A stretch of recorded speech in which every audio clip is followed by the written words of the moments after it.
Friends, welcome to my academy. तो friends, CTET 2024 जो कि आपका 21 जनवरी को होने वाला है, इसके लिए हम लोग यहाँ पर सीटीपी के प्रीवियस ईयर क्वेश्चन पेपर को सॉल्व करेंगे। देखिए, सारे ही क्वेश्चन आपके लिए इंपॉर्टेंट है क्योंकि आपके प्रीवियस ईयर क्वेश्चन पेपर में पूछे गए हैं। फर्स्ट क्वेश्चन यहाँ पर आपको दे रखा है, बालकों के व्यक्तिगत विकास। ऑप्शन दे रखा है के लिए विकासात्मक प्रतिमानों को उद्धत करके सटीकता से व पक्के तौर पर भविष्यवाणी की जा सकती है, के लिए पूर्वानुमान बिल्कुल नहीं लगाया जा सकता, के लिए कुछ हद तक पूर्वानुमान लगाया जा सकता है, परंतु सभी बच्चों के विकास की दर अलग अलग होती है, अव्यवस्थित व असतत होता है। तो अगर हम यहाँ पर बात करें, इस क्वेश्चन में पूछ रखा है व्यक्तिगत विकास, ठीक है। तो जो बालक का व्यक्तिगत विकास होता है उसको क्या कर सकते हैं हम, कुछ हद तक प्रिडिक्ट कर सकते हैं, यानी कुछ हद तक जो है उसका पूर्वानुमान लगाया जा सकता है, ठीक है। तो यहाँ पर आपका थर्ड वाला ऑप्शन राइट आंसर हो जाएगा, परंतु सभी बच्चों के विकास की दर अलग अलग होती है। तो देखिए, जो प्रत्येक बच्चा है उसमें जो विकास की दर है, जो रेट है, वो क्या होती है, अलग अलग होती है, क्योंकि प्रत्येक बच्चा जो है अपने आप में यूनिक होता है, अनोखा होता है। कुछ बच्चों में जो है विकास तीव्र गति से होता है और कुछ बच्चों में जो है विकास धीमी गति से होता है। तो यहाँ पर आपका थर्ड वाला ऑप्शन जो है राइट आंसर हो जाएगा। नेक्स्ट क्वेश्चन है आपका क्वेश्चन नंबर सेकंड। यहाँ पर पूछ रखा है, निम्नलिखित में से कौन सा कथन जो है सही है। विकास क्रमबद्ध नहीं होता है, विकास अव्यवस्थित होता है, विकास एक सतत प्रक्रिया है, विकासात्मक प्रतिमान सांस्कृतिक परिवेश से प्रभावित नहीं होता है। तो अगर हम इस क्वेश्चन की बात करें तो इसमें जो है कौन सा कथन आपका सही है, ऑप्शन नंबर 3, ठीक है। यानी विकास क्या है, एक सतत प्रक्रिया है, विकास निरंतर चलने वाली प्रक्रिया है जो कि माँ के गर्भ से स्टार्ट होती है और हमारे कब्र तक जो है चलती है। तो यहाँ पर आपका थर्ड वाला ऑप्शन जो है राइट आंसर हो जाएगा। फर्स्ट ऑप्शन की अगर बात करें तो दे रखा था विकास क्रमबद्ध नहीं होता है। तो देखिए, ये बिल्कुल गलत है। जो हमारा डेवलपमेंट होता है, जो हमारा विकास होता है, वो एक ऑर्डर में चलता है, सीक्वेंस में चलता है, ठीक है। विकास क्या है, एक क्रमबद्ध जो है प्रक्रिया है। तो यहाँ पर ये ऑप्शन जो है आपका गलत था। सेकंड में दे रखा है विकास अव्यवस्थित होता है। तो नहीं, अभी मैंने आपको बताया कि विकास क्या होता है, ऑर्डर में चलता है, सीक्वेंस में चलता है। तो इसलिए ये वाला ऑप्शन भी यहाँ पर कट है। फोर्थ दे रखा था विकास प्रतिमान सांस्कृतिक परिवेश से प्रभावित नहीं होता है। तो देखिए, जो हमारा विकासात्मक प्रतिमान है वो हमारे सांस्कृतिक परिवेश से प्रभावित होता है। तो ये भी ऑप्शन जो है आपका कट जाएगा। ऑप्शन नंबर थर्ड ही है जो कि आपका राइट आंसर है, ठीक है। नेक्स्ट क्वेश्चन है आपका क्वेश्चन नंबर 3। क्वेश्चन नंबर 3 यहाँ पर आपको दे रखा है, बच्चे अपने समाज के बारे में ज्ञान रहने के कौशल मूल रीतियाँ किससे सीखते हैं। आस पड़ोस, धर्म, स्कूल, समकक्षी, समूह। ऑप्शन आपको दे रखा है ए और सी, ए और डी, ए सी और डी, ए बी सी और डी। तो देखिए, अगर हम इस क्वेश्चन की बात करें तो जो बच्चे अपने समाज के बारे में ज्ञान, रहने के कौशल, मूल रीतियाँ इन सभी जगहों से सीखते हैं, यानी कि ये ऑप्शन इसमें कौन सा आपका राइट हो जाएगा, option number fourth, A B C D. क्योंकि आस पड़ोस से भी सीखता है बच्चा, धर्म से भी, स्कूल से भी और समकक्षी समूह से भी। तो यहाँ पर आपका फोर्थ ऑप्शन राइट आंसर हो जाएगा। नेक्स्ट क्वेश्चन देखिए, यहाँ पर आपका फोर्थ क्वेश्चन दे रखा है, जीन पियाजे के सिद्धांत के अनुसार अनुकूलन किन दो मूल प्रक्रियाओं को समाहित करता है। समायोजन व समावेशन, संतुलीकरण एवं संगठन, समायोजन एवं संतुलीकरण, समावेशन एवं संगठन। तो अगर बात करें अनुकूलन की, तो ये किन दो मूल प्रक्रियाओं को अपने अंदर समाहित करता है, समायोजन एवं समावेशन। तो यहाँ पर आपका फर्स्ट वाला ऑप्शन जो है राइट आंसर हो जाएगा। अब यहाँ पर हम बात कर लेते हैं कि समायोजन आपका क्या होता है और समावेशन क्या होता है, क्योंकि यहाँ से आपके एग्जाम में 1 से 2 क्वेश्चन देखने को हर बार मिल जाते हैं, ठीक है। तो अगर हम बात करें समावेशन की, ठीक है, समावेशन की बात करें तो इसे इंग्लिश में हम क्या कहते हैं, असिमिलेशन। इंग्लिश में ही आप याद रखिएगा क्योंकि हिंदी में आपको वर्ड चेंज मिलते हैं। तो असिमिलेशन की बात करें तो जब हम अपने मौजूदा ज्ञान में जस्ट कोई चीज़ ऐड कर लेते हैं, कोई जानकारी ऐड कर लेते हैं, तो वो क्या होता है हमारा असिमिलेशन, समावेशन, ठीक है। उसके बाद में अगर हम बात करें समायोजन की, ठीक है, समायोजन की बात करें तो इसको हम क्या बोलते हैं, अकोमोडेशन, ठीक है, अकोमोडेशन बोलते हैं। तो जब हम अपनी मौजूदा ज्ञान में मॉडिफिकेशन के साथ, संशोधन के साथ किसी जानकारी को ऐड करें तो वो हमारा क्या हो जाता है, समायोजन। ठीक है, तो आपको समायोजन व समावेशन दोनों ही चीज़ें अच्छी तरीके से क्लियर होनी चाहिए, याद होनी चाहिए। ठीक है, नेक्स्ट क्वेश्चन है आपका। तो देखिए यहाँ पर आपका क्वेश्चन नंबर 5 दे रखा है, जीन प्याजे के संज्ञानात्मक विकास के किस स्तर पर बच्चे लंबाई व भार जैसे गुणात्मक आधारों पर वस्तुओं को व्यवस्थित कर पाते हैं, परंतु अमूर्त संरचनाओं की संक्रियात्मकता में कठिनाई महसूस करते हैं। संवेदी चालक, पूर्व संक्रियात्मक, मूर्त संक्रियात्मक, अमूर्त संक्रियात्मक। तो अगर हम जीन प्याजे की बात करें तो इन्होंने संज्ञानात्मक विकास की जो 4 स्टेजेस दी हैं, फर्स्ट क्या है आपकी सेंसरी मोटर स्टेज, जिसकी अवधि कितनी होती है, 0 से लेकर के 2 वर्ष। ठीक है, पूर्व संक्रियात्मक अवस्था जिसका कितना होता है, 2 से लेकर के 7 वर्ष।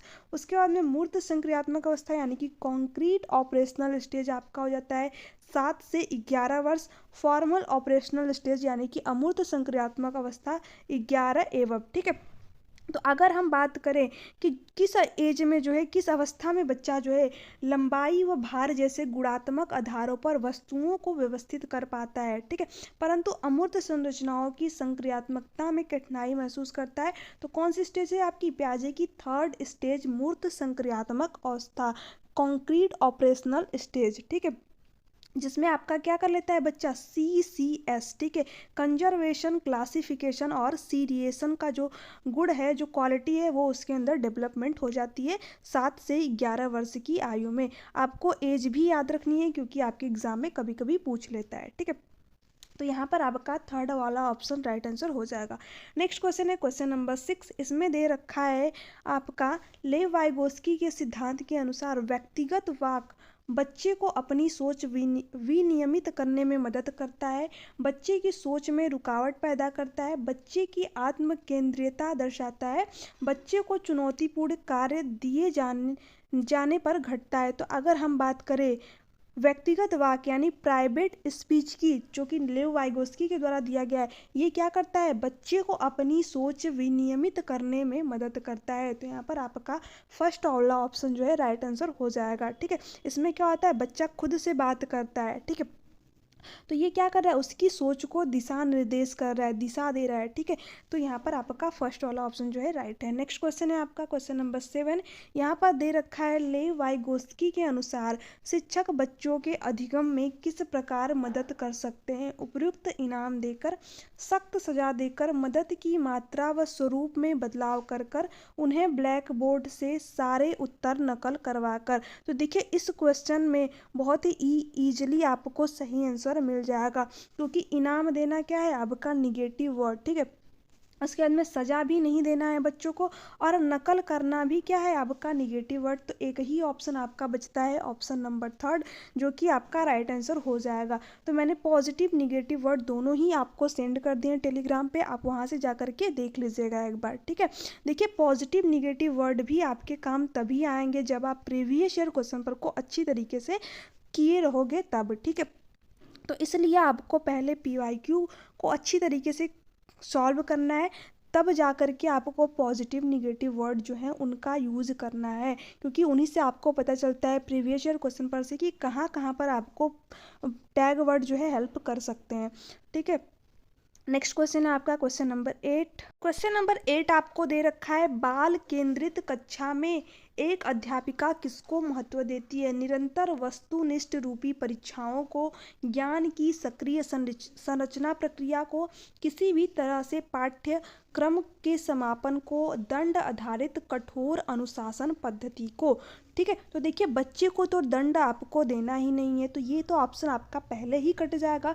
उसके बाद में दे रखा है किसी भी तरह से पाठ्यक्रम के समापन को, तो नहीं, ऐसा भी नहीं करना है कि सिर्फ और सिर्फ पाठ्यक्रम के को समाप्त करने पर ही जोर दिया जाए, तो ये भी आपका कट जाएगा। उसके बाद में दे रखा है निरंतर वस्तुनिष्ठ रूपी परीक्षाओं को, तो ये भी क्या हो जाएगा आपका गलत हो जाएगा। तो ऑप्शन नंबर 1 ही बचता है जो कि आपका राइट है और बिल्कुल सही भी है, ज्ञान की सक्रिय संरचना प्रक्रिया को, यानी बच्चा क्या है यहाँ पर एक्टिव है। ठीक है, यहाँ पर किसकी बात हो रही है, चाइल्ड सेंटर्ड एजुकेशन की, तो आपका सेकेंड वाला ऑप्शन जो है राइट आंसर है। ठीक है, नेक्स्ट क्वेश्चन दे रखा है, निम्नलिखित में से कौन सा बच्चे के समाजीकरण का प्राथमिक कारक है?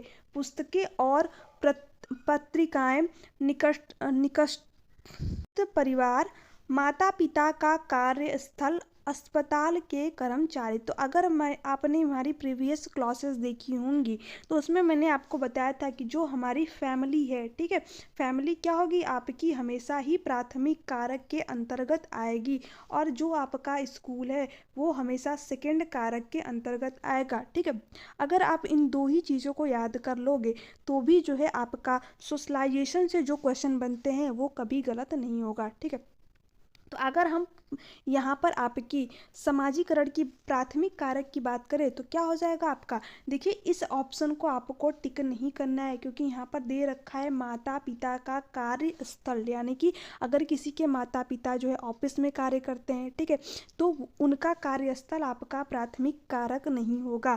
निकटस्थ परिवार यानी नियरेस्ट फैमिली क्या है, यहाँ पर आपका राइट आंसर हो जाएगा। ठीक है, उसके बाद में क्वेश्चन नंबर आपका 10 है, निम्नलिखित में से कौन सा उम्र समूह जीन पियाजे के संज्ञानात्मक विकास के सिद्धांत के मूर्त संक्रियात्मक अवस्था चरण के समरूप है? ठीक है, समरूप है। ठीक है, तो उसके बाद में दे रखा है आपको ऑप्शन जन्म से 2 साल, 2 से 7 साल, 7 से 11 साल, 11 साल के ऊपर। तो अभी मैंने जस्ट आपको क्वेश्चन नंबर तो मुझे नहीं याद है अभी, किसी क्वेश्चन में आपको अभी बताया है कि जो है कॉन्क्रीट ऑपरेशनल स्टेज की जो है अवस्था कितनी होती है। ठीक है, इसीलिए मैंने आपको वहाँ पर बता दिया। तो आई होप कि आप लोग इस क्वेश्चन का आंसर इजीली दे पाओगे। कितनी होती है आपकी, 7 से 11 वर्ष। ठीक है, तो यहाँ पर आपका राइट आंसर ऑप्शन नंबर 3 हो जाएगा। ठीक है, नेक्स्ट क्वेश्चन है आपका क्वेश्चन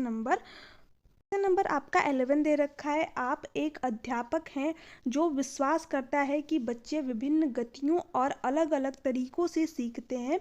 आप अपनी कक्षा में ऐसी आकलन योजना करेंगे जो सभी विद्यार्थियों के लिए समान हो, केवल वस्तुनिष्ठ प्रश्नों को सम्मिलित करें, बच्चे के सीखने के तरीके से संबंधित ना हो, आकलन के अलग अलग तरीकों पर आधारित हो। तो देखिए अगर हम यहाँ पर क्वेश्चन नंबर 11 की बात करें, ठीक है, तो यहाँ पर क्या दे रखा है, बच्चे विभिन्न गतिविधियों को अलग अलग तरीके से सीखते हैं। ठीक है, तो हम अपने आकलन की योजना कैसे बनाएंगे, आकलन के अलग अलग तरीकों पर आधारित, क्योंकि प्रत्येक बच्चे में क्या है, इंडिविजुअल डिफरेंसेस है, व्यक्तिगत विभिन्नता है, हर बच्चा जो है अपने आप में यूनिक है। ठीक है, तो हर बच्चे की जो सीखने की गति है वो भी भिन्न होगी, तो इसलिए हम उसके आकलन का अलग अलग तरीका भी यूज करेंगे। तो यहाँ पर 4th ऑप्शन जो है राइट आंसर हो जाएगा। ठीक है, फर्स्ट ऑप्शन आपका दे रखा है सभी विद्यार्थियों के लिए समान, तो नहीं, हमें कभी भी यूनिफॉर्मिटी नहीं करनी है क्लासरूम में। ठीक है, यूनिफॉर्म आपको देखने में अच्छे लगते हैं सभी के लिए एक समान, लेकिन क्या है, प्रत्येक बच्चा अपने आप में अलग है, इसलिए हमको कभी भी प्रत्येक बच्चे के लिए समान करिकुलम डिज़ाइन नहीं करना है। ठीक है, हमको जो करिकुलम है उसमें फ्लेक्सिबिलिटी रखनी है, लचीलापन रखना है। नेक्स्ट क्वेश्चन है आपका क्वेश्चन नंबर 12 में दे रखा है, ले वाइगोस्की के सिद्धांत के अनुसार निम्न में से कौन सी अध्यापन अधिगम प्रक्रिया को पाठ प्रदान करने की प्रभावशाली तकनीक है? समस्या के समाधान हेतु स्थिर पद पर निर्देश देना, गलत जवाबों पर बच्चों को दंडित करना, समस्या को सुलझाने के दौरान यदि बच्चे किसी बिंदु पर अटक जाएं तो उस समय संकेत और इशारे देना, प्रक्रिया में अध्यापक का पूर्ण हस्तक्षेप। तो अगर हम लेव वाइगोस्की की बात करें तो यहाँ पर दे रखा है पाठ प्रदान करना, यानी क्या आपका स्कैप होल्डिंग। ठीक है, आपको इंग्लिश में ही याद करना है। मैं बार बार आपसे बोलती हूँ कि जो वर्ड है आप इंग्लिश में याद करिए, क्योंकि हिंदी में जो है कभी कभी आपको ढांचा देखने को मिल जाएगा, कभी क्या पाठ देखने को मिल जाएगा, तो ये सारी चीज़ें अगर आप इंग्लिश में याद कर लोगे तो एक ही वर्ड देखने को मिलेगा आपको, स्केप होल्डिंग। ठीक है, तो अगर स्केप होल्डिंग की बात करें तो वो क्या होता है, जब बच्चा जो है कहीं पर अटक जाए तो उसको संकेत या फिर इशारे प्रदान करना, यानी समस्या को सुलझाने के दौरान यदि बच्चा किसी बिंदु पर अटक जाए तो उसे संकेत और इशारे देना। तो यहाँ पर क्या है, आपका 3rd वाला ऑप्शन जो है राइट आंसर हो जाएगा। नेक्स्ट क्वेश्चन है आपका क्वेश्चन नंबर 13, इसमें दे रखा है, निम्नलिखित में से कौन से बुद्धिमत्ता के बारे में कौन सा निम्नलिखित कथनों में से कौन से बुद्धिमत्ता के बारे में कौन सा कथन सही है? बुद्धिमत्ता को केवल बुद्धि लब्धि परीक्षणों द्वारा ही मापा जा सकता है। बुद्धिमत्ता संबंधित व्यक्तिगत विभिन्नताओं में आनुवंशिकता की कोई भूमिका नहीं होती है। ठीक है, एक क्षेत्र में उच्च बुद्धिमत्ता अन्य क्षेत्रों में उच्च बुद्धिमत्ता सुनिश्चित करती है।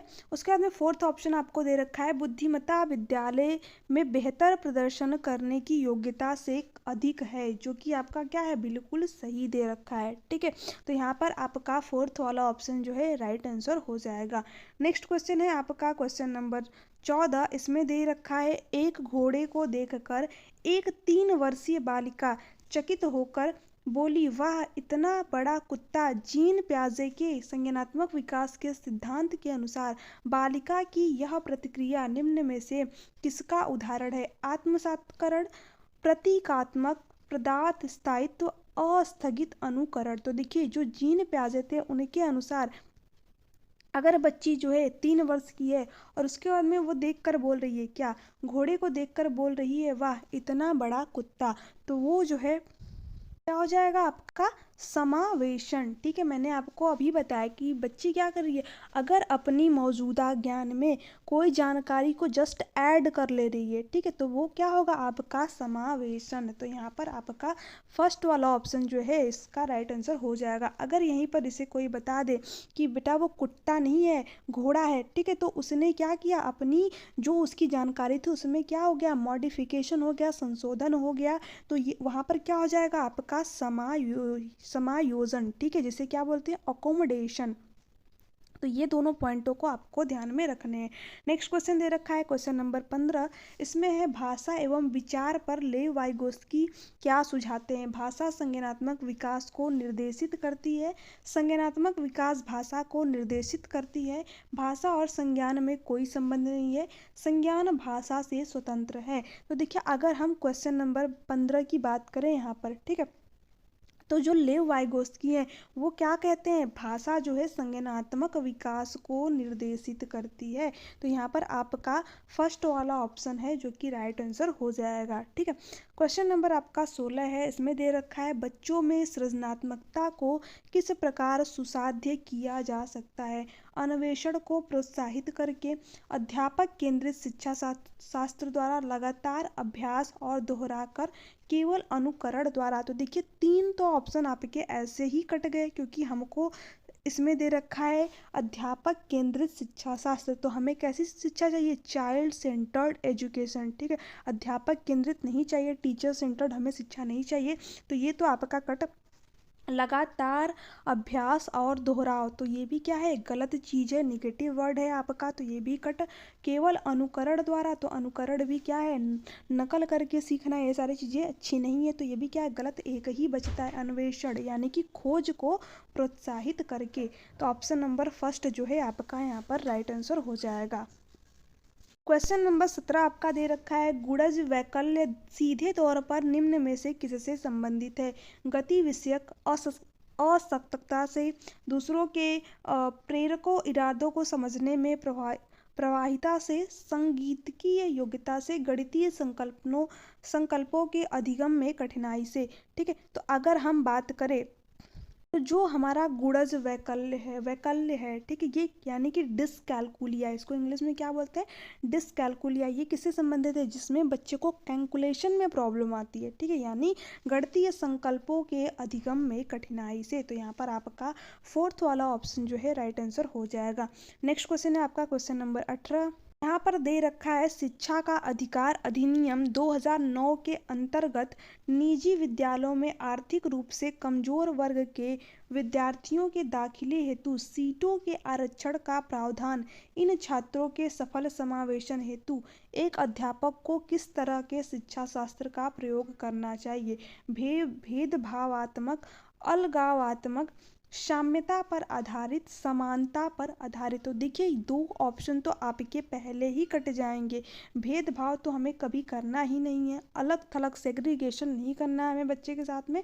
ठीक है, तो अगर हम क्वेश्चन नंबर 18 की बात करें, ठीक है, तो इसमें आपको 2 वर्ड को ध्यान में रखना है। एक होता है आपका इक्विटी, ठीक है, इक्विटी, ठीक है, और उसके बाद में एक होता है इक्वालिटी। तो हमें समानता पर आधारित शिक्षा नहीं देनी, यानी प्रत्येक बच्चे को एक जैसी शिक्षा देना, ठीक है। हमें बच्चे की इंडिविजुअल डिफरेंसेस, व्यक्तिगत विभिन्नता को ध्यान में रखते हुए शिक्षा देनी है, ठीक है। इसका मतलब क्या हो गया, यूनिफॉर्मिटी, यानी हमें सबको समान शिक्षा देनी है, जो कि क्या है, आपका गलत है, ठीक है। यहाँ पर क्या आपका सही हो जाएगा, साम्यता पर आधारित, यानी बच्चे की ज़रूरत के अकॉर्डिंग, ठीक है। अगर बच्चे को देखने में प्रॉब्लम है तो हम उसकी अकॉर्डिंग जो है अपनी जो पाठ्यक्रम है उसमें उसको फ्लेक्सिबल बनाएंगे, ठीक है। उसको थोड़ा बहुत देखने में प्रॉब्लम है तो उसको क्या करेंगे, सबसे आगे बैठाएंगे, ठीक है। तो ये क्या हो जाएगा, आपका थर्ड वाला ऑप्शन जो है यहाँ पर राइट आंसर हो जाएगा।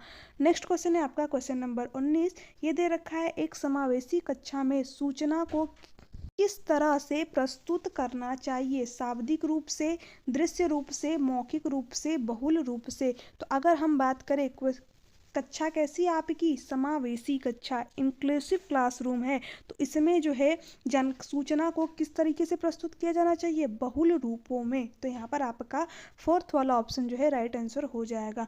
नेक्स्ट क्वेश्चन है आपका क्वेश्चन नंबर 20। दे रखा है, शिक्षा की समकालीन नीतियों के अनुसार दिव्यांग बच्चों की शिक्षा के लिए कौन सा मॉडल सुझाया गया है, व्यावसायिक शिक्षा, समावेशी शिक्षा, अलगावी शिक्षा, सम्मिलित एकीकृत शिक्षा। तो अगर हम यहाँ पर क्वेश्चन नंबर 20 की बात करें तो दिव्यांग बच्चों के लिए जो है कौन सा मॉडल सुझाया गया है, समावेशी शिक्षा, इंक्लूसिव एजुकेशन। तो यहाँ पर आपका सेकेंड वाला ऑप्शन जो है राइट आंसर हो जाएगा। नेक्स्ट क्वेश्चन है आपका क्वेश्चन नंबर 21। दे रखा है, अधिगम प्रक्रिया के बारे में निम्नलिखित में से कौन सा कथन गलत है। अधिगम एक निरंतर प्रक्रिया है, जो कि क्या है, आपका सही दे रखा है। अधिगम प्रक्रिया में त्रुटियां और गलतियां अप्रासंगिक है। तो देखिए, अगर हम क्वेश्चन नंबर 21 की बात करें तो जो अधिगम प्रक्रिया में जो त्रुटियां होती हैं, जो गलतियां होती है, वो क्या है, हमारी प्रासंगिक है। बट यहाँ पर क्या दे रखा है, अप्रासंगिक। तो इसलिए क्या हो जाएगा, ये वाला ऑप्शन आपका राइट हो जाएगा, क्योंकि इसमें जो है गलत कथन पूछा था, ठीक है। तो यहाँ पर जो गलत है वही क्या हो जाएगा, आपका सही, क्योंकि गलत ही पूछा था, ठीक है। उसके बाद में आपका है क्वेश्चन नंबर 22। यहाँ पर दे रखा है, बच्चों को बारंबार यह बोलने से कि वह अधिगम के लिए योग्य नहीं है किस स्वभाव को बढ़ावा देता है। बच्चे अधिगम के प्रति अनुप्रेरित निष्प्रेरित हो जाएगा, अधिगम की गति में तेजी आ जाएगी, बच्चा अधिगम के प्रति अभिप्रेरित हो जाएगा, बच्चे के अधिगम पर कोई प्रभाव नहीं पड़ेगा। तो देखिए, जब हम बच्चे को बार बार यह बोल रहे हैं कि वह अधिगम के योग्य नहीं है, तो ऐसे में क्या हो जाएगा, अब जो बच्चा है वो निष्प्रेरित हो जाएगा, उसके अंदर क्या आ जाएगा, डीमोटिवेशन। तो यहाँ पर आपका फर्स्ट वाला ऑप्शन जो है राइट आंसर हो जाएगा क्वेश्चन नंबर 22 का, ठीक है। यहाँ पर दे रखा है, अधिगम की गति तेजी, अधिगम की गति में तेजी आ जाएगी। तो जब बच्चे को आप बार बार बोल रहे हैं कि तुम इस काम के योग्य नहीं हो, तो क्या होगा, उससे तो वो डीमोटिवेशन होगा उसके अंदर, ठीक है। वो तो पढ़ना ही नहीं चाहेगा, तो वो क्या होगा, उसके अधिगम में तेजी नहीं आएगी, बल्कि क्या आएगी, कमी आएगी, ठीक है। तो यहाँ पर आपका फर्स्ट ही ऑप्शन है जो कि राइट आंसर हो जाएगा। अभिप्रेरित तो वो होगा नहीं, ठीक है, अधिगम पर कोई प्रभाव नहीं पड़ेगा, तो ऐसा भी नहीं है कि उसके अधिगम पर कोई प्रभाव न पड़े। नेक्स्ट क्वेश्चन है आपका क्वेश्चन नंबर 22। दे रखा है, समस्या समाधान कौशल को किस प्रकार बढ़ाया जा सकता है, ठीक है। तो अगर हम बात करें इस क्वेश्चन की, तो दे रखा है, उपकरणों सामग्रियों के परंपरागत स्रोतों पर ध्यान देकर समस्या को मानक रूपों में प्रस्तुत करके समाधानों के वैकल्पिक तरीकों को मानकर यंत्रवत याद करके। तो देखिए, जहाँ पर भी याद करना आपका आ जाए वो पहले ही कट, ठीक है। उसके बाद में थर्ड दे रखा है, समस्या के वैकल्पिक तरीकों को मानकर, जो कि क्या है, आपका बिल्कुल सही दे रखा है। तो थर्ड ऑप्शन जो है आपका यहाँ पर राइट आंसर हो जाएगा। नेक्स्ट दे रखा है क्वेश्चन नंबर 24। प्राथमिक कक्षाओं में संकल्प अध्यापन हेतु विषय वस्तु को प्रस्तुत करने के कौन सा क्रम सर्वाधिक उपयुक्त है। तो अगर हम यहाँ पर क्वेश्चन नंबर 24 की बात करें तो प्राथमिक कक्षा की यहाँ पर बात हो रही है। तो देखिए, इस क्वेश्चन में भर भर के गलतियाँ अगली बार जब आपका आया था तो उसमें हुई थी, 2020 में आया था, तो इस क्वेश्चन में बहुत सारे विद्यार्थियों ने गलती की थी। क्योंकि देखिए, जो प्राथमिक स्तर है, ठीक है, उस पर जो है अगर हम क्रम की बात करें विषय वस्तु को प्रस्तुत करने का, तो पहले हमें क्या करना चाहिए, हमें कॉन्क्रीट चीज़ें बच्चे के सामने प्रस्तुत करनी चाहिए, मूर्त सामग्री, उसके बाद में चित्र और फिर उसके बाद में संकेत देना चाहिए। तो इसमें जो है आपका फोर्थ वाला ऑप्शन राइट हो जाएगा। इस चीज़ को आप यहाँ पर ध्यान रखिएगा, पहले मूर्त सामग्री फिर चित्र और उसके बाद में संकेत, ठीक है। नेक्स्ट क्वेश्चन है आपका क्वेश्चन नंबर 25। बच्चों के अधिगम पर कक्षा के वातावरण का काफ़ी प्रभाव पड़ता है। प्रवीणता अभिमुखी अधिगम वह अधिगम है जो समझने पर जोर दे। संस्कृति को बढ़ावा देने के लिए कक्षा का वातावरण किस तरह का होना चाहिए। प्रदर्शन अभिमुखी, स्पर्धात्मक एवं व्यक्तिपरक, अध्यापक प्रधान, सकारात्मक एवं सहयोगात्मक। तो देखिए जो कक्षा का वातावरण है वो किस तरीके का होना चाहिए, सकारात्मक एवं सहयोगात्मक, ठीक है। यही क्या है आपका सबसे बेस्ट ऑप्शन है। तो ऑप्शन नंबर फोर्थ जो है आपका यहाँ पर राइट आंसर हो जाएगा।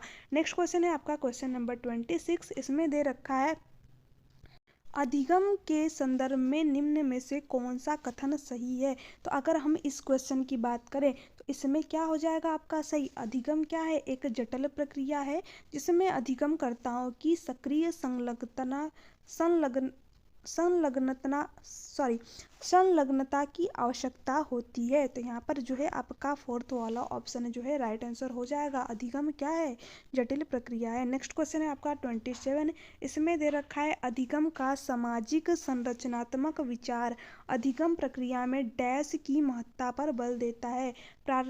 पारस्परिक क्रियाओं, पुरस्कार एवं दंड, आनुवंशिकता, अनम्य अटल शिक्षा शास्त्रीय उपागम। तो देखिए दो ऑप्शन तो आपके पहले ही कट जाएंगे, पुरस्कार और दंड और अनम्य अटल शिक्षा शास्त्रीय उपागम, क्योंकि हमें यहाँ पर फ्लेक्सिबिलिटी चाहिए शिक्षा में, ठीक है, अटल नहीं चाहिए, ठीक, फिक्स नहीं चाहिए।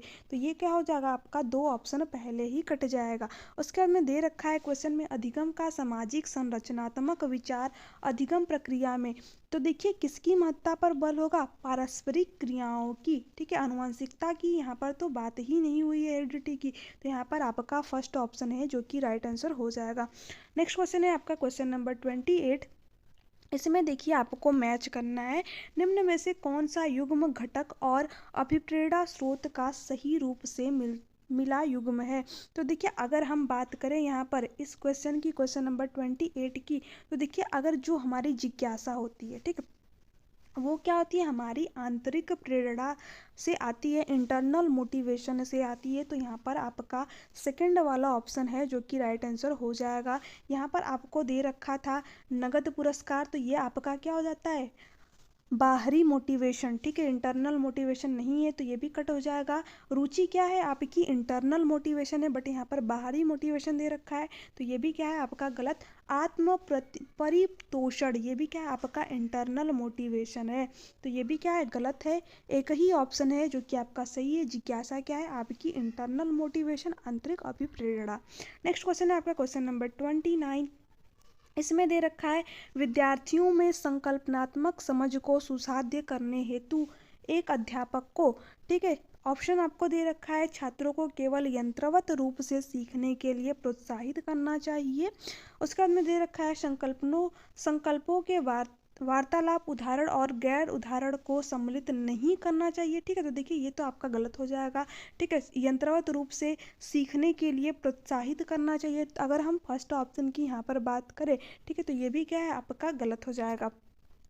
केवल दे रखा है, ठीक है, इसलिए जो प्रस्तुत किया गया है और जो पहले से ही ज्ञात है उन दोनों में संबंध स्थापित करने के अवसर प्रदान करने चाहिए, जो कि क्या है आपका बिल्कुल सही दे रखा है। तो थर्ड वाला ऑप्शन जो है आपका राइट आंसर हो जाएगा। व्याख्यान विधि, तो ये भी गलत है आपका। सीमित रहना, ये सभी निगेटिव वर्ड है, तो आपका गलत हो जाएगा। उसके बाद में दे रखा है क्वेश्चन नंबर 30 आपको दे रखा है निम्न में से कौन सा कारक अधिगम को प्रभावित करते हैं। अभिप्रेरणा, सामाजिक संदर्भ, सांवेगिक, शिक्षा शास्त्रीय उपागम, ठीक है। तो देखिए ये सारे ही कारक जो है आपके अधिगम को प्रभावित करते हैं, इसलिए यहाँ पर मैंने जो है ऑप्शन नहीं दे रखा है आपको, तो इसलिए यहाँ पर होगा 1 2 3 4, जिसमें कि आपका एक में होगा ए बी, दूसरे में होगा बी सी और तीसरे में होगा ए बी और डी, ठीक है, और फोर्थ ऑप्शन आपको दे रखा रहेगा ए बी सी और डी। ठीक है, तो देखिए यही जो है आपका ऑप्शन राइट हो जाएगा, यानी चारों ही क्या करते हैं, अधिगम को प्रभावित करते हैं। तो इसलिए आपका जो है ये चारों ही ऑप्शन करेक्ट हो जाएंगे। ये थे आज के 30 क्वेश्चन। आपके इनमें से कितने सही हुए नीचे कमेंट सेक्शन में कमेंट करके ज़रूर बताइएगा। वीडियो अच्छी लगी तो चैनल को सब्सक्राइब कर दीजिएगा, बेल आइकन को प्रेस कर दीजिएगा ताकि हर क्लास की नोटिफिकेशन आप तक पहुँच सके। ठीक है, अगर आपको इसका PDF चाहिए इस क्लास का, तो आप हमारे टेलीग्राम चैनल से जुड़ जाइए। वहाँ पर जो है मैंने सारे क्लास के नोट्स और PDF दोनों ही प्रोवाइड कर रखे हैं। EVS का भी मैंने नोट्स दे रखा है, SST का भी, ठीक है, साइंस का भी, संस्कृत का भी, इंग्लिश का भी, पेपर 1 पेपर 2 दोनों सब्जेक्ट के नोट्स आपको अच्छी तरीके से मिल जाएंगे। ठीक है, तो आप वहाँ से अपनी स्टडी कर सकते हो, वो बिल्कुल फ्री नोट्स है, तो आप लोग वहाँ से डाउनलोड करके अपना पढ़ सकते हो। ठीक है, तो प्लीज़ चैनल को सब्सक्राइब कर दीजिएगा, क्योंकि देखिए जो है क्लासेस को बनाने में, जो आपके नोट्स हैं उनको तैयार करने में, फिर मैंने टैग वर्ड भी आप लोगों के लिए सभी सब्जेक्ट के बना रखे हैं, Sanskrit, English, Hindi, SST, science. ठीक है, तो इनमें थोड़ी सी मेहनत लगती है, तो प्लीज़ आपसे यही रिक्वेस्ट है कि चैनल को सब्सक्राइब कीजिए और वीडियो को ज़्यादा से ज़्यादा शेयर कीजिए। Thanks for watching me. Bye bye, take care.